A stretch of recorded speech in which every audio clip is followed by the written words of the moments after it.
त्यांची अडचण होत होती, आता तुमच्या कामाच्या वेळी तुम्हाला ते पाहिजेत होय? बरोबर बोलती ती. तुला जसा नवरा पाहिजे होता तसा तू करून घेतलास. त्या पोराला गावाकडे राहायचं होतं, पण तुझ्यासाठी त्यानं पुण्यामध्ये जॉब पकडून तिथं फ्लॅट घेतला.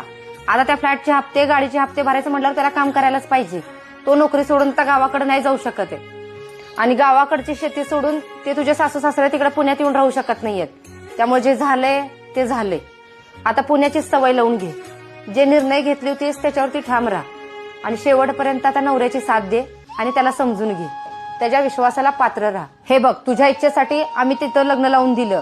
तुझ्या इच्छेसाठी त्यानं गाव सोडून पुण्याला नोकरी पकडून तुझ्या सगळ्या अपेक्षा, तुझी सगळी स्वप्न पूर्ण केल्यात. आणि तुझे सासू सासरे तुझ्यासाठी तिकडे गावाकडे राहतायत.